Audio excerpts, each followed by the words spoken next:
Everyone guys, तो चलिए start करते हैं। आज गाइस हम लोग पढ़ने वाले हैं मोस्ट इंपॉर्टेंट जो पार्ट है अपना बायोलॉजी का। ठीक है, सो आज हम लोग बायोलॉजी की इस पार्ट में चैप्टर नंबर जो 8वां है अपना रेस्पिरेशन एंड सर्कुलेशन, ये इसका पार्ट नंबर 6 है गाइस। इसके पहले ऑलरेडी हमने ब्लड के बारे में आरबीसी, डब्ल्यूबीसी सब कुछ, प्लेटलेट्स वगैरह सब कुछ पढ़ लिया है, बट प्लेटलेट्स गाइस अपना रह गया था, तो इसीलिए आज हमको इसको प्लेटलेट्स के बारे में पढ़ना है गाइस। उससे पहले मैं आपको ये कहूँ कि इस वीडियो को शेयर जरूर करिएगा और मैं थोड़ा सा आपको रिवाइज करा देता हूँ कि इसके पहले वाली वीडियो में आपने क्या पढ़ा था। ठीक है, तो गाइस आपने देखा था कि आपके पास था ब्लड, ठीक है, और ब्लड का बाकी हमने सारी चीजें देखी थी कि स्टडी ऑफ ब्लड क्या होता है, ये होता है हेमाटोलॉजी। ठीक है, ये हमने सब चीजें आपको बताई थी। ठीक है, हेमाटोलॉजी। ठीक है, और इसका पीएच कितना होता है, 7.4 होता है। किससे बनता है, ये कनेक्टिव टिश्यू से बनता है। ये सब हमने अच्छे से देखा था। ठीक है, किससे बनता है, ये कनेक्टिव टिश्यू से। ठीक है, अब और क्या चाहिए आपको, यही तो इन्फॉर्मेशन है ब्लड से रिलेटेड। ठीक है, तो हेमाटोलॉजी है, 7.4 इसका पीएच होता है, कनेक्टिव टिश्यू से बनता है। ये हैवियर देन वाटर हमने देखा था। ठीक है, हैवियर देन वाटर मतलब वाटर से ज्यादा वजन होता है इसका। ठीक है, ये आपको याद रखना है गाइस। हमने देखा था कि टोटल जो भी ये होता है ये दो चीजें कंटेन करता है। एक होता है प्लाज्मा, हमने ये भी देखा था। ठीक है, फ्लूइड प्लाज्मा, और दूसरा हमने देखा था फॉर्म्ड कंपोनेंट, यानी कि जो कंपोनेंट्स थे इस ब्लड के अंदर, कौन से कंपोनेंट्स होते हैं गाइस। उसके बाद हमने देखा था कि जो कंपोनेंट होता है, कंपोनेंट में तीन चीजें थी, आरबीसी था, डब्ल्यूबीसी था अपना। ठीक है, और उसके बाद प्लेटलेट्स था। आज हमें इसी प्लेटलेट्स के बारे में पढ़ना है। ठीक है, ये बात आपको समझना है गाइस। जो प्लाज्मा होता है ये टोटल कितना 55% कंटेन करता है, और ये प्लाज्मा का जो कंपोनेंट है ये 45% जो ब्लड का है 45% ये कंटेन करता है गाइस। इस 55% में से आपको बता दूं कि जो 90% होता है ये वाटर होता है, जस्ट पानी। पानी अपने खून में ये पानी होता है। ठीक है, और बाकी का जो 10% बचेगा ना, ये 10% क्या रहता है, मटेरियल, लाइक का आपने देखा था प्रोटीन हो गया। ठीक है, ये आपको सब याद रखने हैं। फिर ऐसे फैट्स हो गए, फिर ऐसे कार्बोहाइड्रेट है, लिपिड्स है, ये सब के सब यहाँ पे प्रेजेंट होते हैं 10% में गाइस। हमने देखा था कि जो आरबीसी है, तो आरबीसी में हमने देखा था कि इसका नाम है इराइथ्रोसाइट। क्या नाम है इसका, इराइथ्रोसाइट्स। ठीक है, फिर ऐसे डब्ल्यूबीसी में हमने नाम देखा था कि इसका नाम था ल्यूकोसाइट, ल्यूकोसाइट्स ये इसका नाम था। प्लेटलेट्स को हम लोग गाइस क्या बोलते हैं, थ्रोम्बोसाइट। क्या कहते हैं हम लोग इसे, थ्रोम्बोसाइट, ऐसा हम इसे कहते हैं। तो ये सारी चीजें कल हमने अच्छे से देखी थी गाइस। अभी थोड़ा सा और आपको अच्छे से बताना चाहूंगा आरबीसी के बारे में। थोड़ा सा देखो, जितना पॉइंट बताऊंगा उतने एग्जाम में लिखने हैं। ठीक है, तो आरबीसी को पहला पॉइंट कहते क्या है, आरबीसी को इराथ्रोसाइट कहते हैं गाइस। मैंने इसको कल फटाफट आपको एकदम अच्छे से याद करवा दिया था। मेरे साथ साथ जितना तेज मैं पढ़ाता हूँ उतना तेज अगर आप पढ़ोगे तो आपको तुरंत याद हो जाएगा। इसीलिए आपको थोड़ा सा 3 से 4 बार वीडियो देखनी पड़ेगी और आपको 100% याद होगा। और गाइस जो स्लो हो तो स्लो वाले, स्लो रह के जिंदगी में कुछ कर भी नहीं पाओगे। फटाफट करना सीखो। हम लोग भी पहले बहुत स्लो थे, मैं भी खुद बहुत स्लो था पहले। फिर मुझे खुद ऐसे टीचर्स मिले जो बहुत फास्ट बोलते थे और बहुत फटाफट सारे काम करते थे। ठीक है, सो इससे ये फायदा होता था कि मैं जल्दी सीखने लग गया। अगर मैं फास्ट पढ़ूंगा, फास्ट बोलूंगा तो मैं जल्दी कर पाऊंगा। और जहां स्लो बोलना है वहां स्लो बोलना चाहिए, वो तो फिर रिक्वायरमेंट के ऊपर है। ठीक है, तो ये बात आपको समझ के रखनी है। तो गाइस आरबीसी को हम इराथ्रोसाइट कहते हैं। कौन से प्रोसेस से आरबीसी बनता है, तो हमने देखा था कि इराथ्रोपोइसिस, क्या नाम है उस प्रोसेस का, इराथ्रोपोइसिस। ठीक है, ऐसा आपको याद रखना है। ठीक है, कौन से हार्मोन से हेल्प करता है यहाँ पे, तो आपको याद होना चाहिए कि इराथ्रोपोइटिन। ठीक है, ये नाम का एक हार्मोन होता है, ये हेल्प करता है। ठीक है, आरबीसी जो अपना गाइस होता है, अगर आरबीसी अपने बॉडी में बहुत कम हो गया तो हम उसे क्या कहते हैं, तो हम उसे कहते हैं इराथ्रोसाइटोपिनिया। ये सारे नाम है। अगर आरबीसी कम हो गया तो, अगर आरबीसी बहुत ज्यादा हो गया तो क्या कहते हैं, तो हम उसे कहते हैं इराथ्रोसीथेमिया। ठीक है, ये ऐसा हम इसे कहते हैं। ओके गाइस, ये आपको याद रखना अच्छे से। ठीक है, चलो कौन से अपना ये प्रोसेस है, तो अपना आरबीसी बनता है। ठीक है, और ये हार्मोन हेल्प करता है। लेकिन कौन सा सेल यहाँ पे मदद करता है, तो उसका नाम है हिमेटोब्लास्टोसाइट, ये हेल्प करता है। आरबीसी का टोटल ब्लड काउंट कितना होता है, तो मेल में गाइस आपको याद रखना है 5.1 से लेकर के 5.8। ठीक है, मिलियन mm, ये मिलियन लिखा है मैंने, शॉर्ट में लिख दिया। ठीक है, मिलियन क्यूबिक। ठीक है, ऐसा। और फीमेल के अंदर कितना होता है ब्लड काउंट, तो फीमेल के अंदर गाइस आपको याद रखना है कि 4.3 से आई थिंक 5.1 तक होता है, तो मिलियन mm क्यूब। तो किसी ने अगर ब्लड काउंट पूछा तो आपको ये बता देना है। फिर ऐसी गाइस और आपको बताता हूँ कि ब्लड कंटेन क्या करता है, तो ब्लड कंटेन करता है हीमोग्लोबिन। ठीक है, और इसी हीमोग्लोबिन की वजह से ब्लड के अंदर रेड होता है, रेड कलर।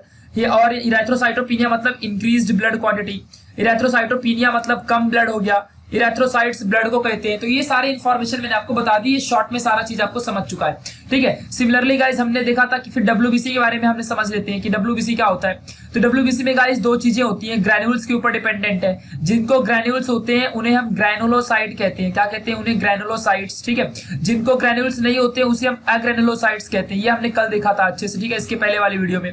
गाइस हमने देखा था कि जो ग्रैन्यूल्स वाले ग्रैनुलोसाइट्स, जिनको मतलब ग्रैन्यूल्स होता है, जिन्हें ग्रैन्यूल्स होता है, वो कितने टाइप के होते हैं? वो आपके होते हैं 3 टाइप के। पहला हो गया आपका न्यूट्रोफिल, ठीक है, हमने अच्छे से देखा था। न्यूट्रोफिल क्या होता है गाइस आपको बताऊंगा अभी। न्यूट्रोफिल अभी और दूसरा देख लो, ठीक है। फिर आपके बाद यहाँ पे मिलेगा आपको बेसोफिल्स, ठीक है, ऐसा आपको मिल जाएगा। फिर उसके बाद आपको मिलेगा एसिडोफिल, ठीक है, ये एसिडोफिल्स आपको मिल जाएगा। जैसा इनका नाम है वैसा इनका काम भी है। और एग्रेनुलोसाइट में गाइस हमने 2 चीजें देखी थी। एक हमने देखा था लिम्फोसाइट, क्या देखा था हमने? लिम्फोसाइट्स के बारे में। दूसरा हमने क्या देखा था कि हमने देखा था यहाँ पे मोनोसाइट के बारे में, ठीक है, मोनोसाइट्स के बारे में। चलो इनके बारे में भी आपको इन्फॉर्मेशन दे देता हूँ, ठीक है। तो गाइस देखो, जो न्यूट्रोफिल है, जैसे वर्ड में न्यूट्रल लिखा हुआ है, न्यूट्रल, ठीक है, तो आपको पता होना चाहिए एक केमिकल होता है जिसका नाम है मिथाइल ब्लू। मिथाइल ब्लू, अगर आप इसके साथ इसका कोई भी कॉम्बिनेशन या कोई भी रिएक्शन करवाते हो तो ये न्यूट्रल रहेगा। मतलब न्यूट्रोफिल न्यूट्रल मतलब फेज जो भी न्यूट्रल स्टेट को शो करेगा, तो ये न्यूट्रल होते हैं। इतनी सी बात है जस्ट, ठीक है। बेसोफिल क्या होता है? ये बेसिक इन स्ट्रक्चर होता है, मतलब बेसिक इसकी नेचर होती है। और एसिडोफिल अपना एसिडिक होता है, ठीक है। जो बेसोफिल होता है ये अपने बॉडी में गाइस आपको इतना याद रखना है कि टोटल ग्रेनुलोसाइट तो भाई पहले टोटल डब्ल्यूबीसी का 78% कंटेंट करते हैं, और अग्रेनुलोसाइट गाइस टोटल 28% कंटेंट करते हैं। जिसमें से ये लिम्फोसाइट हो गया इस 28% का जितना डब्ल्यूबीसी रहेगा। एक तो डब्ल्यूबीसी किसके अंदर आता जानते हो ना? वो 45% में से है डब्ल्यूबीसी। इस 45% में आरबीसी भी आता है, इसी में प्लेटलेट्स भी आता है, लेकिन डब्ल्यूबीसी इस 45% का 28% होता है डब्ल्यूबीसी। और डब्ल्यूबीसी में जो ग्रेनुलोसाइट्स है वो 78% और ये 28%। इस 45 में से जितना इतना पार्ट आएगा, जिसका इतना, ठीक है, ये बात ध्यान रखना। तो लिम्फोसाइट गाइस जो होता है ये अकेला 20 से 25% होता है। और ये अपना जो मोनोसाइट होता है, ये मोनोसाइट आपका कितना रहता है? 3 से 5% इतना ये होता है, ठीक है। बेसोफिल गाइस 0 से 0.5% होता है। एसिडोफिल अपना 3 से 4% होता है, ये एसिडिक इन नेचर होता है, ठीक है। गाइस जो एसिडोफिल है ये फैगोसाइटोसिस में हेल्प करता है। सिमिलरली मोनोसाइट भी फैगोसाइटोसिस में हेल्प करता है। फैगोसाइटोसिस क्या होता है मैंने आपको कल ही बताया था। आपको एक एक वर्ड का मतलब जानना है, कोई डरने की बात नहीं है। यहाँ पे फैगो मतलब क्या होता है? जो बाहर से वायरस बैक्टीरिया आते हैं वो इन्वेडर्स, जिसे हम क्या कहते हैं? इन्वेडर। क्या कहते हैं? इन्वेडर, यानी जो बाहर से आते हैं। साइटोसिस मतलब उनके सेल को डिस्ट्रॉय करना। तो यानी कि एसिडोफिल अपना क्या करता है? डिस्ट्रक्शन का काम करता है। आपको पहले भी गाइस पता होगा कि जो डब्ल्यूबीसी होता है ये अपने बॉडी का डिफेंस सिस्टम होता है, व्हाइट ब्लड सेल, ठीक है, जिसे हम ल्यूकोसाइट भी कहते हैं, ठीक है। तो ये व्हाइट ब्लड सेल अपने बॉडी का क्या होता है? डिफेंस सिस्टम होता है। ये आपको पहले ही पता है, ठीक है। मतलब अपने बॉडी में डिफेंस करने का काम अपना डब्ल्यूबीसी करता है, ठीक है। जिसमें से ये मोनोसाइट गाइस, इन तीनों सेल, ये चारों सेल में से आपको एक बात बता दूं, जो मोनोसाइट होता है सबसे लार्ज सेल होता है, ठीक है। 5 डब्ल्यूबीसी में से ये लार्ज सेल जो होता है ये अपना कौन होता है? मोनोसाइट होता है। ये आपको पता होना चाहिए गाइस। फिर हमने ये भी देखा था कि जो अपना न्यूट्रोफिल है, बेसोफिल है, ये सब लोब होते हैं, इनमें लोब्स होते हैं, लोब्स, ठीक है। जैसे कि अभी बेसोफिल में 2 से 7 लोब होते हैं, एसिडोफिल में ओनली 2 लोब्स होते हैं, ठीक है। ऐसे जो आपका बेसोफिल है वो फिलहाल ट्विस्टेड होता है। ट्विस्टेड कैसे रहता है? ये ट्विस्टेड रहता है। और जो अपना न्यूट्रोफिल है इसमें 2 से 7 लोब्स होते हैं, ठीक है, ये आपको याद रखना है, ठीक है। और जो लिम्फोसाइट है और मोनोसाइट, इनमें लोब्स नहीं होते हैं। That's it. तो इतनी सारी चीजें गाइस जो मैंने बताई। अब देखो, अब मैंने जो इन्फॉर्मेशन है ये, अब जिसे मैं बोलूंगा मेरा नाम प्रशांत है तो प्रशांत ही रहेगा ना। तो मैं क्या बताऊंगा कि प्रशांत मेरा नाम है। अब मैं इसमें क्या कॉन्सेप्ट बताऊंगा कि मेरा नाम प्रशांत क्यों है, कहाँ है, सब क्या, इससे क्या फर्क पड़ता है, ठीक है। तो आपको इतना याद रखना है गाइस कि जो मैंने इन्फॉर्मेशन बताई है ये सब आपको ब्लड के बारे में, उनके कैरेक्टर, उनका बिहेवियर बताया है, ठीक है। और यही आपको याद रखना है। कौन क्या करता है ये भी बता दिया है गाइस। लिम्फोसाइट में हमने पढ़ा था कि ये बोन मैरो में पहली बात तो बनता है, और दूसरे इसके 2 सेल होते हैं, एक टी सेल, एक बी लिम्फोसाइट, एक टी लिम्फोसाइट, ठीक है। बी लिम्फोसाइट बोन मैरो में होता है, और टी लिम्फोसाइट जो रहता है ये, इसके बहुत सारे टाइप है, like killer T cell, suppressor T cell, memory T cell, ठीक है। ऐसे बहुत सारे सेल्स होते हैं। हमने देखा था क्या था? टी सेल था, मेमोरी टी सेल था, फिर सप्रेशर टी सेल था। तो ये सबके सबका जब हमारे बॉडी में कोई भी वायरस बैक्टीरिया आता है तो ये 4 के चारों यहाँ पे जो सेल्स होते हैं ये क्या होते हैं? हेल्प करते हैं अपने, ठीक है। T cell, memory T cell, suppressor T cell, killer T cell, एक और यहाँ पे किलर टी सेल, ठीक है। तो ये चारों जो सेल होते हैं जो टी लिम्फोसाइट के, ये हमें बहुत मदद करते हैं और हमारा जो बॉडी है उसे डिफेंस सिस्टम के फॉर्म में वर्क करते हैं और हमारी बॉडी को हमेशा हेल्प करते हैं जिससे कि कोई वायरस बैक्टीरिया हमें किल ना करने पाए, ठीक है। तो ये सारा का सारा यहाँ पे ग्रेनुलो और अग्रेनुलोसाइट्स, जिनको ग्रेन्यूल्स होता है वो ग्रेनुलोसाइट्स, जिनको ग्रेन्यूल्स नहीं होता वो अग्रेनुलोसाइट्स, ठीक है, ये बात आपको ध्यान रखना है, ये ऐसा डब्ल्यूबीसी में होता है गाइस। अब लास्ट वाला रह गया अपना, कौन सा लास्ट वाला अपना, प्लेटलेट्स रह गया। ठीक है, तो हम प्लेटलेट्स के बारे में अच्छे से समझते हैं एग्जैक्टली भाई प्लेटलेट्स क्या होता है। ठीक है, तो एक बात आपको समझनी है कि जैसे अपना आरबीसी जो था, आरबीसी वो किससे बन रहा था, अपना आरबीसी बन रहा था हिमेटोब्लास्टोसाइट से बन रहा था। किससे बन रहा था, ये नाम का सेल, आपको कंफ्यूजन नहीं होना चाहिए। ठीक है, हिमेटोब्लास्टोसाइट इस नाम के सेल से अपना आरबीसी बन रहा था। तो वैसे ही अपना थ्रोम्बोसाइट किससे बनता है, तो थ्रोम्बोसाइट जो होता है यानी प्लेटलेट्स, यार थ्रोम्बोसाइट मतलब प्लेटलेट्स, तो ये अपना मेगा कार्योसाइट से बनता है। किससे बनता है, ये मेगा कार्योसाइट। आपको नाम याद करने पड़ेंगे कौन से सेल से थ्रोम्बोसाइट बनता है, तो मेगा कार्योसाइट नाम के सेल से थ्रोम्बोसाइट बनता है। ठीक है, अपना प्लेटलेट्स यानी थ्रोम्बोसाइट किस चीज में हेल्प करता है, ये बोन मैरो को प्रोडक्शन में हेल्प करता है, बोन मैरो को बनाने में ये हेल्प करता है। ठीक है, ये कहां प्रोड्यूस होता है, मतलब फिलहाल बोन मैरो के अंदर जो बोन मैरो बना होता है उसके अंदर थ्रोम्बोसाइट बनता है यानी प्लेटलेट्स। समझा कि नहीं, मतलब प्लेटलेट्स कहां फॉर्म होता है, बोन मैरो के अंदर, मतलब बनाने में भी हेल्प ही करता है। मतलब अभी देखो अगर बोन मैरो के अंदर ही प्लेटलेट्स हो तो मतलब बोन मैरो भी बढ़ ही रहा है ना, बट इनडायरेक्टली आपको इतना याद रखना है कि जो आपका प्लेटलेट्स है वो बोन मैरो के अंदर मतलब बनता है, वहां प्रोड्यूस होता है, वहां क्रिएट होता है, ये आपको समझ के रखना है। ठीक है, चलो जैसे कि गाइस हमने देखा था कि जो आरबीसी था, आरबीसी का काउंट था हमारे मेल में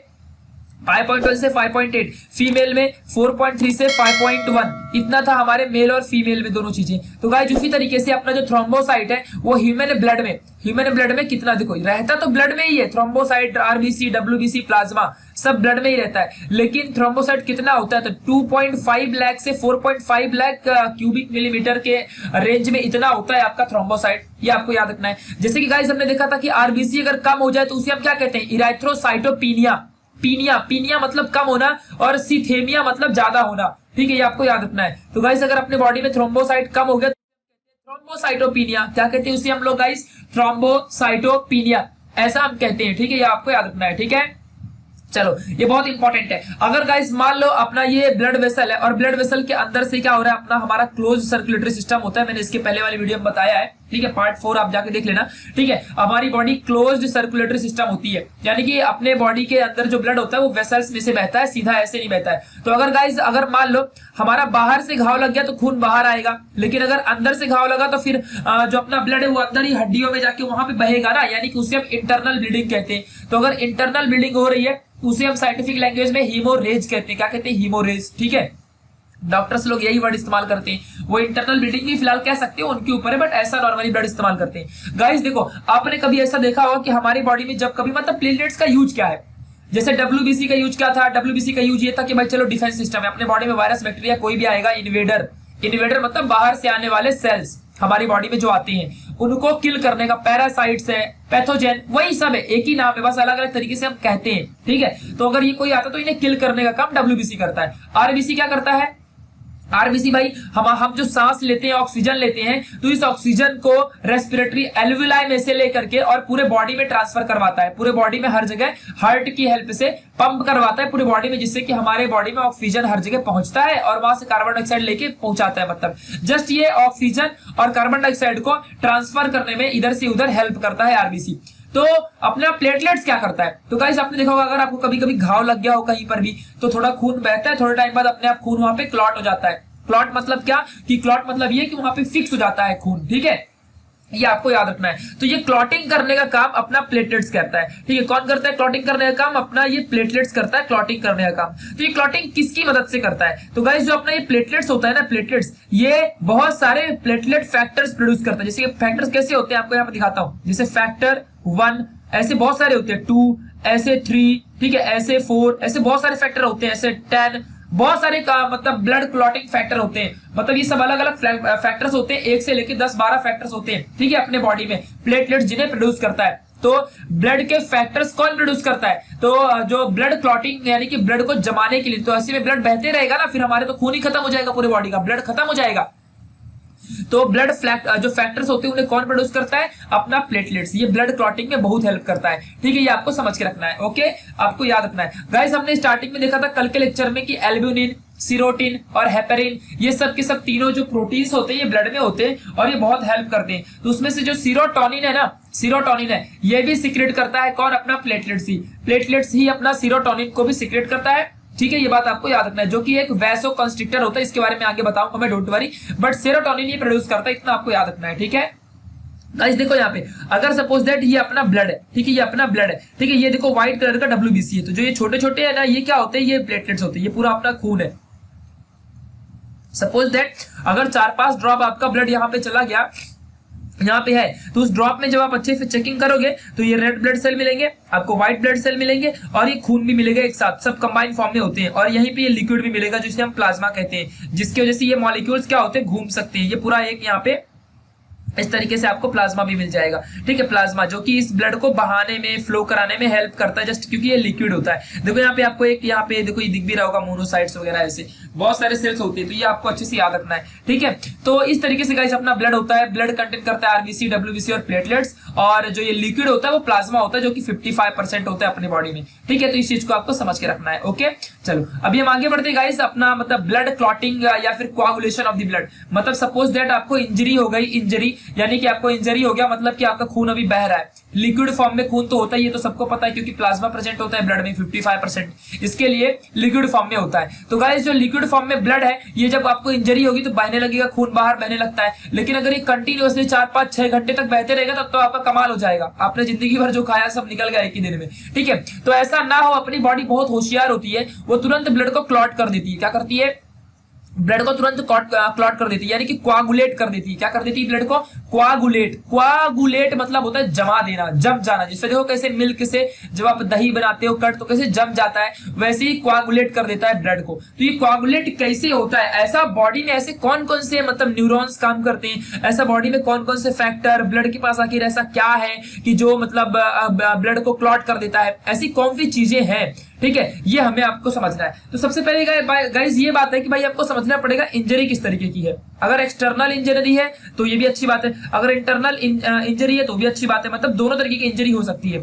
अंदर से भी तो अपना मतलब बाहर से अगर घाव लग गया तो ठीक है, बट अंदर से भी तो कुछ इंजरी हो सकती है, तो उसको भी अपने को ठीक करना है। तो गाइस देखो यहाँ पे सबसे पहले मैं इस चार्ट को बताऊंगा, उसके बाद आपको ये सब टेबल अपने आप, ये जो यहाँ जो है वही यहाँ लिखा हुआ है वर्डिंग्स में, समझा? वही आपको बता रहा हूँ। देखो यहाँ ध्यान से, अभी सबसे पहले एक्सट्रिंसिक पाथवे और ये इंट्रिंसिक पाथवे। इंट्रिंसिक मतलब होता है इंटरनल, एक्सट्रिंसिक मतलब होता है एक्सटर्नल। यानी कि अगर मान लो बाहर से आपको कोई इंजरी हो गई है तो वो आपका एक्सट्रिंसिक पाथवे होगा, मतलब कि बाहर से अगर इंजरी हुई तो इस तरीके से आपका पूरा मतलब ब्लड क्लॉट किया जाएगा। ठीक है, यानी कि आपका खून ज्यादा ना बह पाए, इसके लिए अपना ये हेल्प करता है। कौन हेल्प करता है? प्लेटलेट्स। ठीक है, ये बात आपको हमेशा जिंदगी भर याद रखनी है। मतलब प्लेटलेट्स ही है जो ऐसे फैक्टर को प्रोड्यूस करता है जो कि ब्लड क्लॉटिंग में हेल्प करते हैं। किसमें हेल्प करते हैं? ब्लड क्लॉटिंग में हेल्प करते हैं। बट वो कैसे हेल्प करते हैं, बीच में कौन कौन से प्रोटीन, फाइब्रिन, थ्रोम्बिन, प्रोथ्रोम्बिन, इन सब का किस तरीके से इस्तेमाल होता है, सबके सब प्रोटीन के नाम है, ये सब आपको याद करने पड़ेंगे। प्रोटीन है, जैसे कि आपको पता है ना प्रोटीन होता है, वैसे ये सब थ्रोम्बिन, प्रोथ्रोम्बिन, एल्ब्यूमिन, ये सब के सब फाइब्रिन, फाइब्रिनोजेन, ये सब प्रोटीन्स होते हैं, हार्मोन्स होते हैं, एंजाइम्स होते हैं। तो ये आपको याद करना पड़ेगा। ठीक है, यही तो नाम तो याद करना पड़ेगा ना। ठीक है, तो एक्सट्रिंसिक पाथवे में क्या होता है, देखो जब आपको बाहर से इंजरी होगी तो क्या होगा, जब इंजरी होगी तो आपका जो टिश्यू होता है, टिश्यू यानी कि जो आपकी मतलब लेयर है स्किन की, वो आउटसाइड दी वेसल वहां पे डैमेज हो जाएगी। जब आपका टिश्यू डैमेज होगा तो आपके बॉडी से खून निकलना स्टार्ट होगा, ब्लड बाहर निकलना स्टार्ट होगा। तो जैसे ही गाइस टिश्यू डैमेज होगा तो एक टिश्यू होता है जिसका नाम है थ्रोम्बोप्लास्टिन, नाम है इस टिश्यू का। अब बोलना मत ये किधर से आया, जाके नेट में सर्च करो, आपको पता चलेगा। थ्रोम्बोप्लास्टिन एक टिश्यू होता है जो कि हमारी बॉडी में हर जगह प्रेजेंट होता है। अगर बाहर से कोई इंजरी होती है तो थ्रोम्बोप्लास्टिन क्या होता है, डैमेज हो जाता है। और जब ये गाइस डैमेज होता है तो हम उस टाइम पे, जब तक डैमेज नहीं रहता है, ध्यान देना अच्छे से, जब तक डैमेज नहीं रहता है तब तक अपने बॉडी के अंदर फैक्टर्स, अभी देखो अपने बॉडी में ब्लड है, प्लेटलेट भी है, बहुत सारे फैक्टर भी प्रेजेंट है, क्योंकि प्लेटलेट्स कंटिन्यूअसली फैक्टर प्रोड्यूस करते जा रहा है। ठीक है, जब कंटिन्यूअसली भाई फैक्टर्स को प्रोड्यूस करते जा रहा है तो यानी कि फैक्टर्स तो प्रेजेंट है, लेकिन घाव होने के पहले तक वो फैक्टर कैसे रहेंगे, इनएक्टिव रहेंगे, कोई काम ही नहीं है, क्योंकि वो अपने को घाव थोड़ी लगा है कि उनका सिर्फ एक ही काम है, ब्लड को क्लॉट करना। जब ब्लड बहना शुरू होगा तब ना क्लॉट करेंगे, तो यानी कि वो हमेशा नॉर्मली इनएक्टिव रहते हैं, तो उनको एक्टिव करना पड़ता है। क्या करना पड़ता है? उनको एक्टिव करना पड़ता है। तो बहुत सारे एंजाइम्स, न्यूरॉन्स और यहाँ पे पूरा ब्रेन का पूरा सिस्टम अप्लाई होता है। फिलहाल जब मैं ब्रेन वाला पढ़ाऊंगा तब मैं आपको बताऊंगा, डोंट वरी। ठीक है, तो यहाँ पे पूरा ब्रेन का न्यूरॉन सिग्नल और इंपल्सेस को भेज के फटाफट अपने फैक्टर्स जो 10 होता है, फैक्टर 1 2 3 बहुत सारे होते हैं, आपको नाम याद करना है, ठीक है। तो फैक्टर 10 को एक्टिवेट कर दिया जाता है। जैसे ही फैक्टर 10 अपना एक्टिवेट होगा तो अपने बॉडी के अंदर जो प्रोथ्रोम्बिन प्रेजेंट है वो तुरंत कन्वर्ट होगा थ्रोम्बिन में। किसमें कन्वर्ट होगा? थ्रोम्बिन में। और ये थ्रोम्बिन क्या करता है? थ्रोम्बिन जो अपने बॉडी में फाइब्रोनोजेन, जो फाइबर होते हैं, फाइबर्स, अपनी बॉडी में फाइबर्स एक यही चीज है जिसे हम फाइब्रिन भी कहते हैं। फाइब्रिन यही एक चीज है जो अपने बॉडी में किसी भी चीज को जमा सकता है, जमाना यानी कोआगुलेट कर सकता है, समझा। तो यहाँ पे देखो ये कितना बड़ा प्रोसेस है। अकेले ऐसे आप डायरेक्टली फाइब्रिन को एक्टिवेट नहीं कर सकते हो, या ना तो आप जहां पे आपका इंजरी साइट है, आपके जहां पे खून में फिंगर वगैरह जहां भी आपका कटा हुआ है, ठीक है, सो वहां पे फाइब्रिन सीधा एक ही बार में आपका वहां पे नहीं पहुंच जाएगा। पहुंचाने के लिए पहले तो जो प्लेटलेट का फैक्टर है, फैक्टर 10, उसे आपको एक्टिवेट करना पड़ेगा अगर इनएक्टिवेटेड है तो। एक्टिवेट करोगे, जब एक्टिवेट होगा तो फिर आपके बॉडी में प्रोथ्रोम्बिन रिलीज होगा। जस्ट रिलीज होने के बाद ये कन्वर्ट होगा थ्रोम्बिन में, ठीक है, यानी कि जो प्लेटलेट से ही आता है। और जब थ्रोम्बिन आ जाएगा, एक बार रिलीज हुआ तो फटाफट फाइब्रिनोजेन नाम का एक हार्मोन रिलीज होता है और फाइब्रिनोजेन ये कन्वर्ट होता है फाइब्रिन में, समझा। किसकी हेल्प से? थ्रोम्बिन की हेल्प से। फाइब्रिन में जैसे ही कन्वर्जन हुआ और जिस साइट में अपने को इंजरी हुई है वहां पे अपना ये फाइब्रिन पहुंच जाएगा और अपना ब्लड को क्लॉट कर देगा, यानी कोआगुलेट कर देगा। तो इस तरीके से गाइस अपना खून थोड़े टाइम बाद आपने देखा होगा पूरा ब्राउनिश ब्लैक हो जाता है, ठीक है, मतलब रेड और ब्लैक हो जाता है, पूरा ब्लैक कलर का, ठीक है, ऐसा आपने देखा भी होगा, ठीक है। तो अगर ये आपकी बाहर की इंजरी है तो इस तरीके से।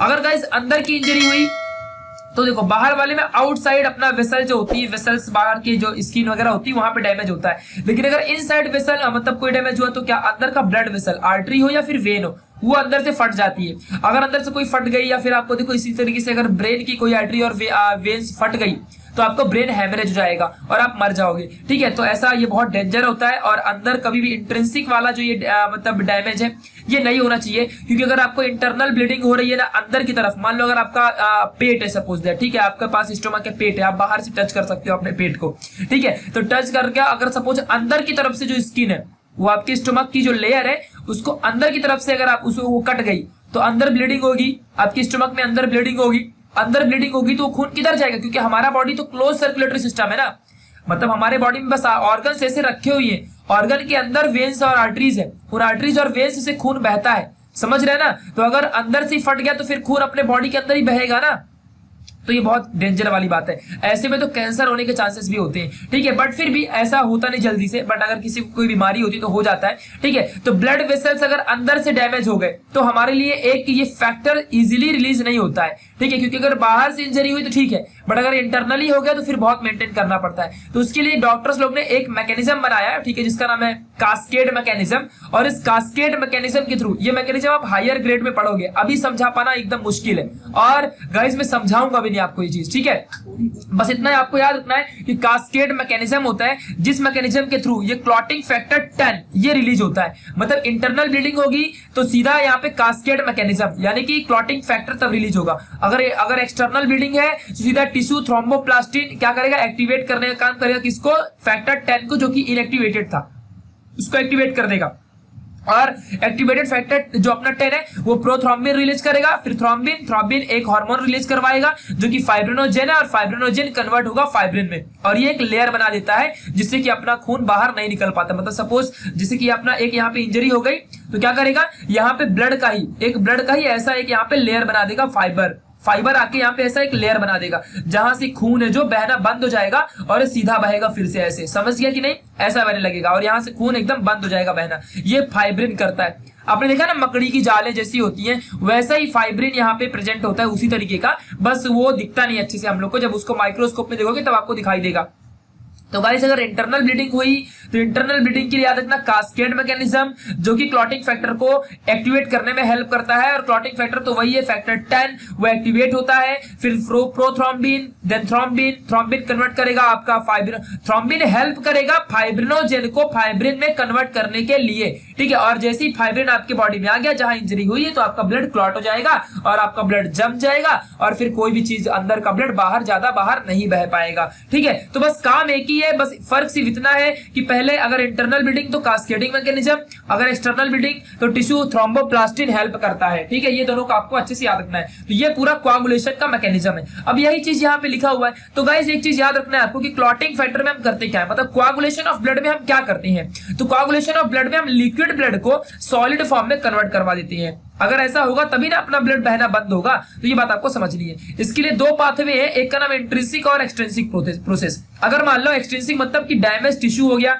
और इंट्रिंसिक में अगर कोई भी मतलब सरफेस है इंटरनली, अगर वो आपका डैमेज हो गया तो ठीक है, ये बात आपको समझनी है। अगर कास्केड और जो आपका एक्सट्रिंसिक और इंट्रिंसिक जो होता है आपका प्रोसेस, इस प्रोसेस के लिए अगर आपको फैक्टर्स को क्या करना है, अगर आपको फैक्टर्स को एक्टिवेट करना है तो उसके लिए हमारे पास कास्केड मैकेनिज्म होता है, ये हमने अभी देखा। ठीक है, हमारे पास बहुत सारे फैक्टर्स प्रेजेंट हैं, ठीक है, जिसमें से सिर्फ फैक्टर नंबर 6 यूज नहीं होता है और बाकी सारे फैक्टर्स इस्तेमाल होते हैं ब्लड को क्लॉट करने के लिए। ठीक है, हमारे बॉडी में बहुत सारे गाइस प्रोटीन एंड एंजाइम्स, मैंने पहले ही बोला था आपको। देखो यहाँ पे एंजाइम थ्रोम्बिन अपने बॉडी में रिलीज होता है। ठीक है, थ्रोम्बिन क्या करता है अपने बॉडी के अंदर कास्केड मैनर के हेल्प से, कास्केड मैकेनिज्म होता है, इसकी इसी मैकेनिज्म के हेल्प से जो एंजाइम थ्रोम्बिन है, ये एंजाइम थ्रोम्बिन क्या करता है, हमने देखा था कि ये प्रोथ्रोम्बिन को कन्वर्ट करता है किसमें, फाइब्रिनोजेन, मतलब फाइब्रिनोजेन में कन्वर्ट करेगा। अभी हमने देखा था ना यार, फाइब्रिनोजेन में देखो ना यहाँ पे थ्रोम्बिन फाइब्रिनोजेन में, जो फाइब्रिनोजेन है उसको कन्वर्ट करने का काम फाइब्रिन में करता है। इतनी सी बात है इसमें, और क्या बड़ी बात है। ठीक है, ये बात आपको समझ के रखनी है। ठीक है, तो इस तरीके से फिर उसके बाद वही थ्रोम्बोप्लास्टिन हेल्प करेगा एंजाइम प्रोथ्रोम्बिनेज को क्रिएट करने में। फिर एक्टिव थ्रोम्बिन प्रोड्यूस होगा। फिर एक्टिव थ्रोम्बिन जो रहेगा वो क्या करेगा, आपकी बॉडी में जो भी प्रोटीन है उसको इनसॉल्युबल फाइब्रिन, जो कि देखो यहाँ पे इनसॉल्युबल, जिसमें कोई भी लिक्विड नहीं होगा, इस फाइब्रिन में कन्वर्जन कर देगा। और इनसॉल्युबल फाइब्रिन में जैसे ही कन्वर्जन होगा तो आपका प्लेटलेट्स क्या कर देगा, प्लेटलेट्स जितने भी रहेंगे आपके अदर बॉडी सेल को ट्रैप कर देंगे बाहर बहने से। ठीक है, और यही आपका फ्लो चार्ट में यहाँ पे दिखा के रखा है। ठीक है, और कुछ भी नहीं। तो वही चीज है, जस्ट यही आपका एग्जाम में 3 मार्क्स को 100% पूछता है। ब्लड क्लॉटिंग मैकेनिज्म एग्जाम में 3 मार्क्स को पूछा जाएगा, चाहे जो भी हो जाए, चाहे जो भी हो जाए। तो आपको ये डायग्राम बना देनी है पहले, और उसके बाद इसी को वर्डिंग्स में समझा देना है, और कुछ नहीं करना है। ठीक है, बस इतनी सी बात आपको याद रखनी है, और यहाँ पे कोई भी ज्यादा बड़ा सा मैटर है ही नहीं। ठीक है, इतनी छोटी सी बात है। ओके गाइस, चलो तो मैं आपको शॉर्ट में थोड़ा सा अगर आपको बताऊं सिंपली, ठीक है, अगर मैं आपको शॉर्ट में अगर कुछ चीजें बताऊं, देखो यहाँ पे आपको सिर्फ कितना याद रखना है। ठीक है, देखो ध्यान से इतना याद रखना। ठीक है, जो प्रोथ्रोम्बिन है ये यहाँ पे आपको याद रखना है कि ये एंजाइम है। ठीक है, ये बात आपको समझना है। ये भी आपका यहाँ पे एंजाइम है, ये भी आपको समझना है। फाइब्रिन क्या करता है, ये इनसॉल्युबल होता है, जो जिसमें कोई भी पानी वगैरह नहीं रहता है, क्योंकि ये सॉलिड रहेगा तभी ना ब्लड को क्लॉट करेगा। फाइब्रिनोजेन ही क्या होता है, कन्वर्ट होता है फाइब्रिन में। इतनी बात आपको समझ के रखनी है। जो कि किसमें कन्वर्जन करता है, फाइब्रिनोजेन। फाइब्रिनोजेन लिक्विड फाइब्रिन को इनसॉल्युबल फाइब्रिन में कन्वर्ट कर देता है, जो कि कभी भी लिक्विड फॉर्म में कन्वर्ट फिर नहीं होगा, ऐसे फाइब्रिन में कन्वर्जन कर देता है। तो ये बात आपको समझ के रखनी है। ये हो गया आपका फाइब्रिन। ओके, और ये फिर ऐसे आपका ब्लड क्लॉट कर देगा।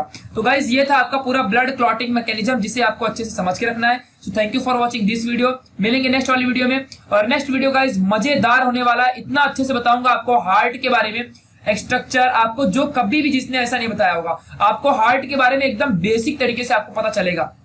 बस अगला वीडियो मिस मत करना, ऑलरेडी अपलोड होने ही वाला है जस्ट। ठीक है, तो आप देख लो जाके नीचे, और आपको मिल जाएगा वीडियो, और अच्छे से पूरा वॉच कर लो। ठीक है, thank you so much for watching this video. मिलेंगे नेक्स्ट वाली वीडियो में, तब तक के लिए बाय।